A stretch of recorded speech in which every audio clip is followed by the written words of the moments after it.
നമസ്കാരം. ഈ വന്ദേമാതരമാണ് നമ്മുടെ ഇന്ത്യ നേരിടുന്ന ഏറ്റവും വലിയ പ്രശ്നം. വന്ദേമാതരം ഫുള്ള് ആലപിക്കണം, അങ്ങനെ ചെയ്യണം, ഇങ്ങനെ ചെയ്യണം. ഇവർക്ക് ഇതല്ലാണ്ട് വേറെ ഒരു തൊഴിലും അറിയില്ല. നമ്മുടെ ഇന്ത്യ നേരിടുന്ന വലിയ പ്രശ്നമാണത്. നമ്മളെ ഇന്ത്യ വലിയ അപകടത്തിലാണ്. നമ്മുടെ ഇന്ത്യ എന്ന് പറയുന്നത് വലിയൊരു ശക്തിയാണ്, അജയ്യ ശക്തിയാണ്. Indian military, air force, army, navy, ഇതിനൊന്നും ആർക്കും ജയിക്കാനും കഴിയില്ല. നമ്മുടെ ഇന്ത്യനെ പുറത്തുനിന്നൊരു ശക്തി വന്ന് അറ്റാക്ക് ചെയ്യില്ല. നമ്മുടെ അതിർത്തികളൊക്കെ ഭദ്രമാണ്, സുരക്ഷിതമാണ്. എണ്ണയിട്ട യന്ത്രം പോലെ നമ്മുടെ ജവാന്മാർ കാത്തു സൂക്ഷിക്കുന്നത്. കരയായാലും കടലിലാണെങ്കിൽ നേവിൻ്റെ ആൺകുട്ടികൾ 12-14 മണിക്കൂറൊക്കെ ഫ്ലൈ ചെയ്ത് കടലിൻ്റെ അടിയിൽ വരെ നിരീക്ഷിച്ച് ഏതെങ്കിലും ശത്രു രാജ്യത്തിൻ്റെ ഒബ്ജക്റ്റുകൾ നമ്മുടെ സമുദ്രത്തിൻ്റെ അടിയിൽ വന്നാൽ വരെ പൊക്കും. അപ്പം നമ്മുടെ രാജ്യം ചുറ്റുപാടും ഒക്കെ സേഫാണ്. പക്ഷെ നമ്മുടെ ഇന്ത്യൻ്റെ ഉള്ളിൽ വലിയ ഇഷ്യൂ നടന്നുകൊണ്ടിരിക്കുകയാണ്. ഇവിടെ ഏതെങ്കിലും ന്യൂനപക്ഷങ്ങളെ കാണിച്ചിട്ട് അവർ അപകടകാരികളാണ്, കോക്കാച്ചിവന് നമ്മളെ മിണുങ്ങി തിന്നാൻ പറ്റുമെന്നും പറഞ്ഞ് ജാതിയും മതം ഒക്കെ പറഞ്ഞ് ശത്രുത ഉണ്ടാക്കിക്കൊണ്ടിരിക്കുക. ഇവിടെ ഒരു വന്ദേമാതരം മുഴുവൻ പാടണം, അല്ലെങ്കിൽ മുക്കാഭാഗം പാടി സ്റ്റോപ്പ് ചെയ്യാൻ പാടില്ല. ഇതൊക്കെ ഇഷ്ടമുള്ളവരല്ലേ പാടണ്ട്. നമുക്കൊരു ദേശീയ ഗാനം ജനഗണമനയൊക്കെ ഉണ്ടല്ലോ. ഈ 79 കൊല്ലം സ്വാതന്ത്ര്യദിനം ചെങ്കോട്ടയിലൊക്കെ ആഘോഷിച്ച് ജനഗണ പാടിയിട്ട് അതൊക്കെ ആഘോഷങ്ങളൊക്കെ നടത്തിയപ്പോൾ ഇവിടെ ഒരു കുഴപ്പമുണ്ടായില്ലല്ലോ. ഇവരെന്തിനാ നിർബന്ധിച്ച് അടിച്ചേൽപ്പിക്കണം? കാരണം വന്ദേമാതരത്തിൻ്റെ ലാസ്റ്റ് വരികൾ ഹിന്ദു ദൈവങ്ങളെയൊക്കെ പുകഴ്ത്തണതാണ്. അപ്പം അങ്ങനെയൊക്കെയാണ് പറഞ്ഞ കേട്ടെ. ഞാനിതിനൊന്നും ചിക്കിച്ചക്കായി പോയിട്ടില്ല. പക്ഷേ എന്തിനാണ് അടിച്ചേൽപ്പിക്കണത്? ഇവിടെ അനങ്ങിയ ജാതി ഈ വന്ദേമാതരം പാടിയിട്ടില്ലെങ്കിൽ രാജ്യദ്രോഹികൾ, കുറച്ച് കപട രാജ്യസ്നേഹികൾ ഇറങ്ങിയിട്ടുണ്ട് ഇവിടെ. കപട രാജ്യസ്നേഹികൾ. ഇവർക്കൊക്കെ എന്താണ് ഈ രാജ്യസ്നേഹം ഉണ്ടായത്? എന്താ വന്ദേമാതരം പാടിയില്ലെങ്കിൽ രാജ്യദ്രോഹികളായി പോവുക? ഓരോ ഇന്ത്യക്കാരൻ്റെ രാജ്യസ്നേഹം നിങ്ങളാരും അളക്കാൻ വരരുത്. ഇവിടെ കഴിഞ്ഞ കൊല്ലം ന്യൂ ഇയറും ക്രിസ്മസും തിരുവനന്തപുരം പോസ്റ്റ് ഓഫീസിൽ ആഘോഷിക്കാൻ പോയപ്പോൾ അവിടെ ഗണഗീതം പാടണമെന്നും പറഞ്ഞൊരു കൂട്ടരുന്നു.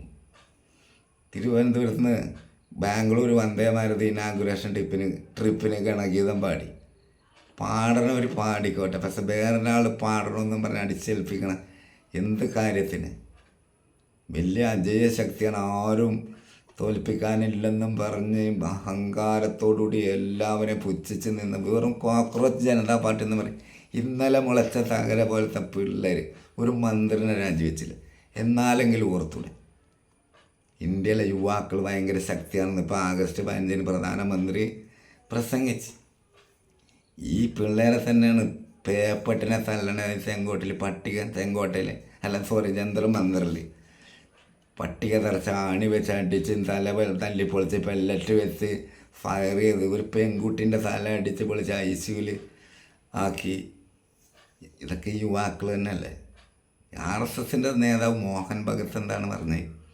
പിള്ളേരെ കേൾക്കണം. ചെറുപ്പക്കാർ പറയുമ്പോൾ അവർ അടിച്ചമർത്തല്ല വേണ്ടത്. എന്നിട്ട് ഈ പ്രശ്നമൊക്കെ കഴിഞ്ഞിട്ട് അമിത്ഷാ പാർലമെൻറ്റിൽ വരാണ്ട് ഒളിച്ച് നടക്കായിരുന്നു. ഇപ്പം സോണിയാഗാന്ധി വന്ദേമാതരം തടസ്സപ്പെടുത്തി ICCയിൽ എന്നൊക്കെ പറയുന്നത് 140 കോടി ജനങ്ങൾ കണ്ടിട്ട് മാപ്പ് തരില്ല. ഈ ഇന്ത്യയിലെ ചെറുപ്പക്കാരെ തല്ലി ചതച്ചതും ഈ 140 കോടി ജനങ്ങൾ കണ്ടിട്ടുണ്ട്.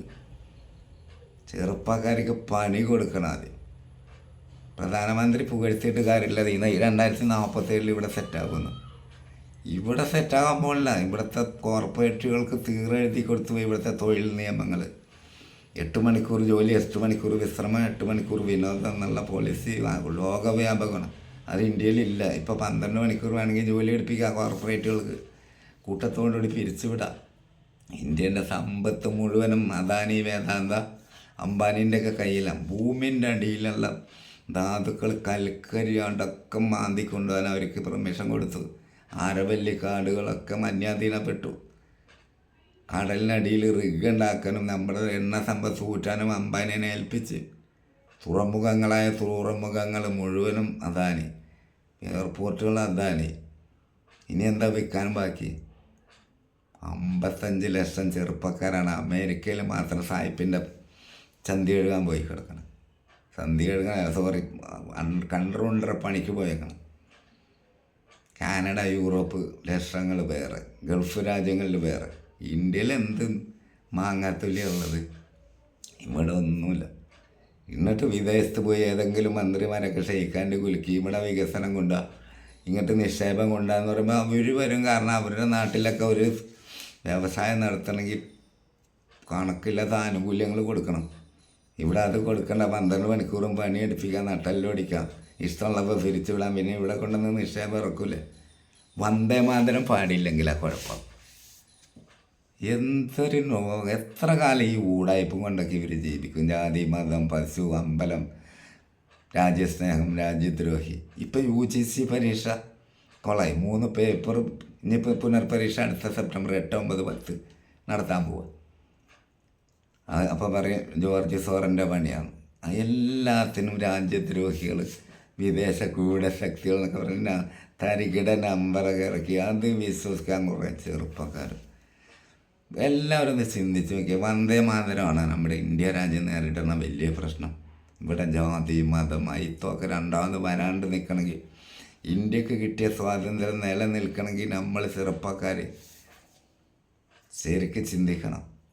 ഇവിടെ ജാതി മത കാർഡ് ഇറക്കാൻ പാടില്ല. ഏതെങ്കിലും ന്യൂനപക്ഷത്തിനെ കാട്ടി അവരത് രാജ്യദ്രോഹികളാണെന്ന് മുദ്ര കുത്തുമ്പോൾ അത് ചെവി കൊടുക്കരുത്. പുറമേ നിന്നുള്ളൊരു ശക്തിനല്ല നമ്മൾ പേടിക്കണം. നമ്മുടെ രാജ്യത്തിൻ്റെ ഉള്ളിൽ ശിഥിലമാക്കാൻ ഊടായ്പായിട്ട് കുറച്ച് കൂട്ടരിറങ്ങിയിട്ടുണ്ട്. അവർക്കെതിരെ എല്ലാവരും ജാഗ്രത പാലിക്കുക. നമസ്കാരം.